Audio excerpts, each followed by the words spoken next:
Hello दोस्तों, नमस्कार। स्वागत है एक बार फिर से आप सभी के अपने प्रिय चैनल पर। दोस्तों आपको बता दें जो अभी की सबसे बड़ी खबर आ रही है, जहां पर रशिया में हो सकता है अब तक का सबसे बड़ा तख्ता पलट। सत्ता से बाहर गए तो हो सकती है पुतिन की हत्या। बताएंगे दोस्तों, पूर्व अमेरिकी जनरल ने किया है बड़ा दावा। जी हाँ दोस्तों, इसी बीच आपको बताएंगे जहाँ पर हथियारों के कल पुर्जे के लिए भारत जैसे देशों की कंपनियों से मदद ले रहा है क्या रशिया। रिपोर्ट में हुआ बड़ा खुलासा। और इसी बीच आपको बताएंगे दोस्तों, जहां नेपाल के इंटरनेशनल एयरपोर्ट पर बम होने की बड़ी सूचना, खाली कराया गया है टर्मिनल। जी हां दोस्तों, और इसी बीच आपको बताएंगे जहां पाकिस्तान के पूर्व गृह मंत्री शेख रशीद ने अब दी है खूनी प्रदर्शन की बड़ी धमकी। जी हां दोस्तों, और साथ साथ आपको बताएंगे जहां पर फिर आज राज ठाकरे का बड़ा ऐलान, कहा जहां भी मस्जिदों से लाउडस्पीकर नहीं उतरेगा वहां हनुमान चालीसा होगी ही होगी। जी हां दोस्तों, तो दोस्तों हर तरह की जानकारी अभी मैं आपको बताने वाले हैं, तो आराम से बने रहिएगा वीडियो के अंत तक। और अभी खबरों में आगे बढ़ने से पहले हमेशा की तरह मानते हैं कि मोदी जी है तो हर चीज संभव है, मोदी जी है तो हर चीज मुमकिन है। भारतीय सेना तो अपना देश गर्व से जी रहा है दोस्तों, और आपको भी भारतीय होने पर शान है। और मानते हैं भारत देश नंबर 1 देश है और भारत की विदेश नीति सबसे टॉप के। इस वीडियो को भी कर दीजिए लाइक, चैनल को कर दीजिए सब्सक्राइब, बेल आइकन दबाइए, साथ ही कमेंट बॉक्स में लिख दीजिएगा जय हिंद। जी हाँ दोस्तों, तो चलते हैं पहली और सबसे बड़ी खबर की तरफ, जहां पूर्व अमेरिकी जनरल ने किया बड़ा दावा, कहा रशिया में हो सकता है तख्ता पलट।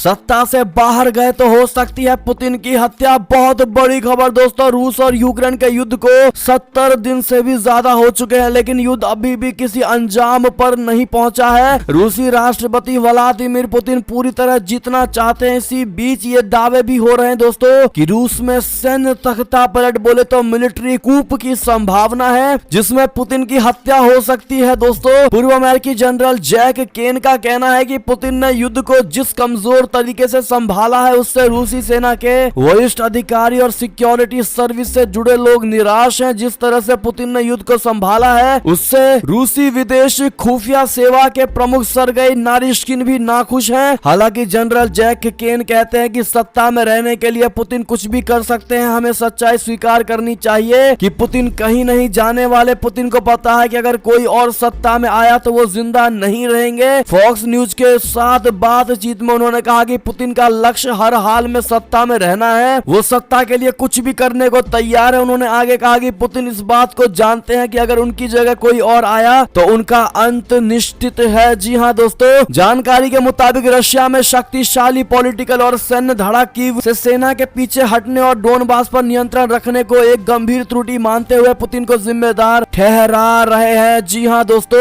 ऐसा इसलिए क्योंकि रूस को उम्मीद थी कि वो बेहद आसानी से यूक्रेन की राजधानी कीव तक पहुंच जाएगा, लेकिन सच्चाई ये है कि उन्हें यूक्रेन की सेना से उसे कड़ी टक्कर मिली है। दोस्तों रूसी सेना के कमजोर प्रदर्शन के बीच ही पुतिन के खराब स्वास्थ्य से जुड़ी खबरें भी सामने आई थी। ऐसे में बहुत बड़ी खबर दोस्तों साथ ही आपको बता दें, जहां पर हथियारों के कल पुर्जे के लिए क्या भारत जैसे देशों की कंपनियों से मदद ले रहा है रशिया। रिपोर्ट में हुआ बहुत बड़ा खुलासा। जी हाँ दोस्तों, तो क्या भारतीय कंपनियां रूस को पश्चिम में बने कल पुर्जे रूसी हथियारों के लिए भेज रही है। दरअसल ये चौंकाने वाला खुलासा रॉयल यूनाइटेड सर्विस इंस्टीट्यूट, बोले तो RUSI की एक रिपोर्ट में किया गया है। रिपोर्ट में दावा किया गया है कि भारत में मौजूद कंपनियां चोरी चुपके हथियारों के कल पुर्जे बनाने वाली पश्चिमी कंपनियों की मदद कर सकती है। ये कंपनियां रूसी हथियारों के लिए पश्चिमी कल पुर्जे यूक्रेन भेजने में मदद कर सकती है। रूस पर लगे प्रतिबंधों के कारण पश्चिमी कंपनियां सीधे रूस को हथियार के कल पुर्जे नहीं दे सकती है। ऐसे में भारतीय कंपनियों के जरिए हथियारों के कल पुर्जे को यूक्रेन में तैनात किए गए रूसी साजो सामान तक पहुंचाया जा सकता है। रूसी के senior research fellow Jack Watling और निक रेनॉल्ड की एक रिपोर्ट में दावा किया गया है दोस्तों कि यूक्रेन युद्ध के दौरान रूसी सैन्य उपकरणों में ऐसे पार्ट्स मिले हैं जो पश्चिमी आर्म्स प्रतिबंधों में शामिल है। अगली खबर की बात करें, जहां नेपाल के इंटरनेशनल एयरपोर्ट पर बम होने की बड़ी सूचना मिली है दोस्तों। खाली करा लिया गया है पूरा इंटरनेशनल एयरपोर्ट। आपको बता दें, नेपाल के अंतरराष्ट्रीय एयरपोर्ट पर आज बम रखे होने की सूचना मिलने के बाद अफरा तफरी मच गई है दोस्तों। फिलहाल टर्मिनल को खाली करा लिया गया है। मिली जानकारी के मुताबिक नेपाल के त्रिभुवन इंटरनेशनल एयरपोर्ट के डोमेस्टिक टर्मिनल को खाली कराया गया है। वहां संदिग्ध वस्तु के होने की जानकारी मिली थी। जी हाँ दोस्तों, इससे जुड़ी जो भी बड़ी खबर आएगी सबसे पहले आपको बताएंगे, इसलिए चैनल पर नए हैं दोस्तों तो प्लीज वीडियो को लाइक करके चैनल सब्सक्राइब करके बेल आइकन बिल्कुल दबा दीजिएगा और वीडियो शेयर कर दीजिएगा, आपसे रिक्वेस्ट है। अगली खबर की बात करें, जहां पाकिस्तान में गृह युद्ध कराना चाहते हैं क्या इमरान खान? शेख रशीद ने दी खूनी प्रदर्शन की बड़ी धमकी। जी हां दोस्तों, पाकिस्तान में सेना से पंगा लेकर सत्ता गंवा चुके पूर्व प्रधानमंत्री और पीटीआई नेता इमरान खान लगातार लाखों की भीड़ जुटाकर जोरदार रैलियां कर रहे हैं। दोस्तों, इमरान खान न केवल विपक्ष को बल्कि अमेरिका और पाकिस्तानी सेना को भी निशाना बना रहे हैं। इसी बीच इमरान खान के बेहद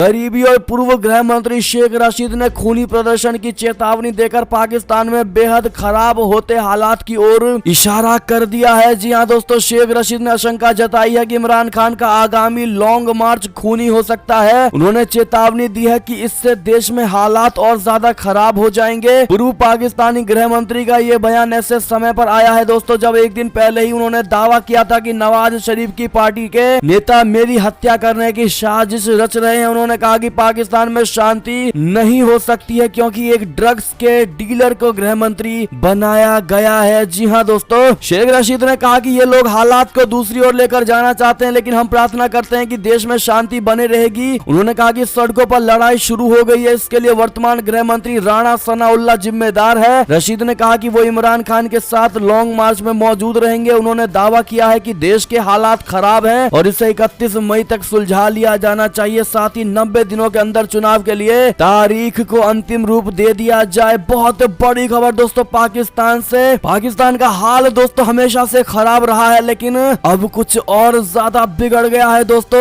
इसीलिए लेटेस्ट अपडेट पाने के लिए हमारे साथ जरूर बने रहिएगा। दोस्तों, अगली खबर की बात करें, जहां तालिबान का नया दुश्मन Pakistan XISI chief Faiz Ahmed general Bajwa के लिए बने मीर जाफर हक्कानी को दे रहा सहारा। जी हां दोस्तों, अफगानिस्तान, तालिबान और पाकिस्तान फौज में दुश्मनी शुरू हो चुकी है। तालिबान ने TTP के खिलाफ एक्शन से इनकार कर दिया तो पाकिस्तानी एयरफोर्स ने अफगानिस्तान के भीतर एयर स्ट्राइक कर दी और TTP के आतंकियों के नाम पर सैकड़ों निर्दोष नागरिकों, महिला और बच्चों को मौत के घाट उतार दिया। कहा जा रहा है कि तालिबान की हक्कानी गुट ISI के पूर्व चीफ फैज हामिद के कैंप में है। वो वही करता है जो आज भी फैज हामिद कहता है। इस समय दिक्कत ऐसी आ गई है कि army chief Bajwa Afghan, Taliban, TTP और फैज हामिद के बीच फंस कर रह गए हैं। ISI के मौजूदा चीफ नदीम अंजुम तालिबान पर काउंटर अटैक करवा रहे हैं। अगली खबर की बात करें दोस्तों, जहां पर प्रधानमंत्री नरेंद्र मोदी जी ने फिनलैंड की प्रधानमंत्री सना मरीन से की मुलाकात, द्विपक्षीय साझेदारी को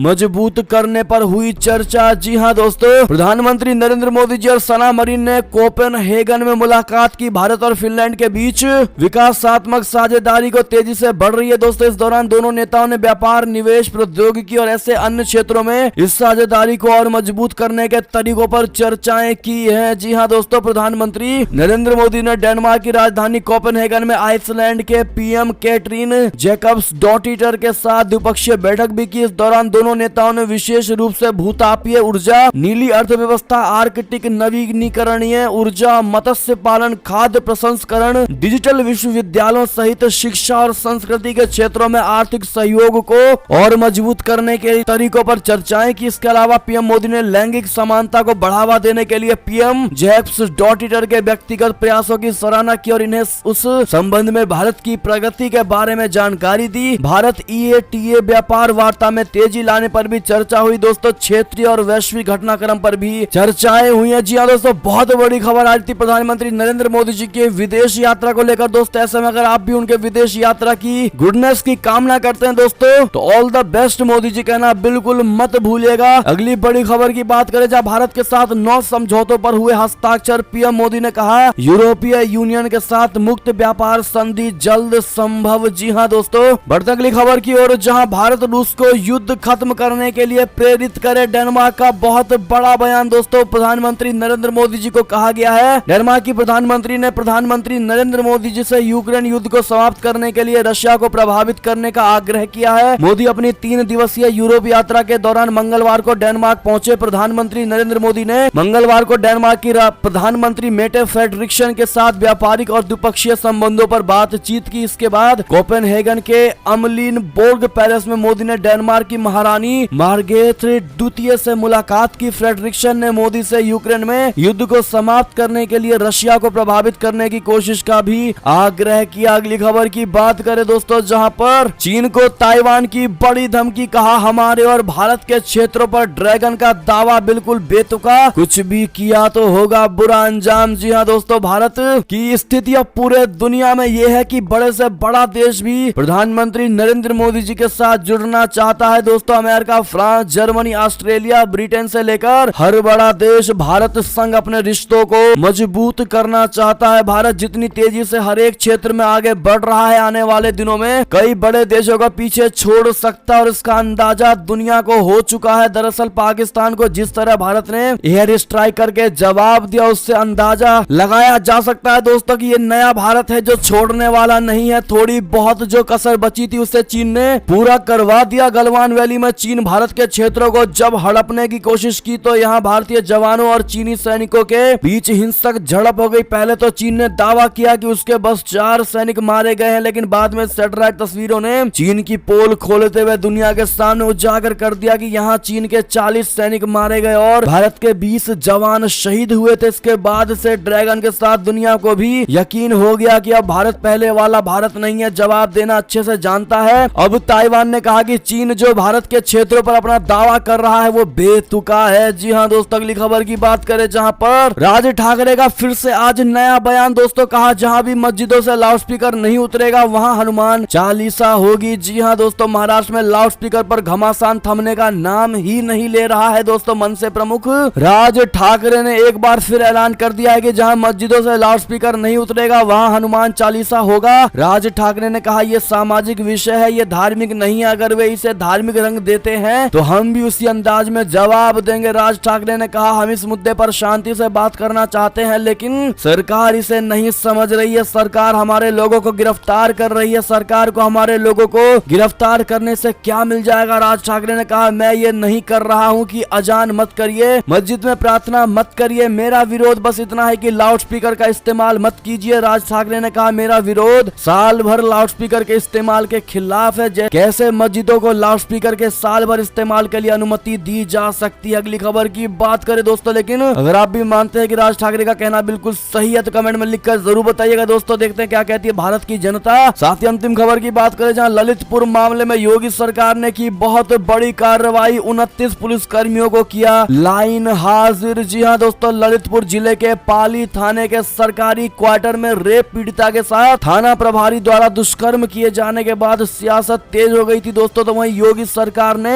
इस मामले में बड़ी कार्रवाई की है। पाली थाना के 6 एएसआई, 6 हेड कांस्टेबल, 10 आरक्षी, 5 महिला आरक्षी, 1 ड्राइवर और 1 फॉलोवर समेत 29 पुलिसकर्मी लाइन हाजिर किए गए हैं। हालांकि आरोपी एसएचओ को पहले ही निलंबित कर दिया गया था। ऐसे में दोस्तों योगी जी अपनी हिंसा को लेकर दोस्तों जीरो टॉलरेंस की नीति आज भी अपनाते नजर आ रहे हैं दोस्तों और कड़ाई से पालन करते नजर आ रहे हैं। ऐसे में योगी जी के लिए एक थम्स अप तो बनता है दोस्तों। तो वीडियो जरूर लाइक कर दीजिएगा और वीडियो शेयर करना बिल्कुल मत भूलिएगा दोस्तों। और इसी बीच ये थी अब तक की सारी बड़ी खबरें। आपको हमारी खबर कैसी लगी? आशा करता हूँ बहुत अच्छी लगी होगी दोस्तों। अगर थोड़ी भी अच्छी लगी है तो इस वीडियो को भी अपने भाई बंधुओं में व्हाट्सएप, फेसबुक, ट्विटर के जरिए पूरे भारत में शेयर करना बिल्कुल मत भूलिएगा दोस्तों। और अभी कर दीजिए इस वीडियो को लाइक, चैनल को कर दीजिए सब्सक्राइब, बेल आइकन दबाइए, साथ ही कमेंट बॉक्स में लिख दीजिएगा जय हिंद, जय भारत। तो मिलते हैं आपसे अगली बड़ी खबर में दोस्तों। तब तक अपना ख्याल रखिएगा। आप सभी का बहुत बहुत धन्यवाद साथ देने के लिए, साथ बने रहने के लिए। और खबरों का सिलसिला लगातार हमारे चैनल पर जारी हो तो अपडेट रहना बिल्कुल मत भूलिएगा दोस्तों। तो मिलते हैं आपसे अगली बड़ी खबर में। तब तक के लिए आप सभी को बहुत बहुत धन्यवाद। जय हिंद, जय भारत, जय श्री राम, वंदे मातरम, हर हर महादेव।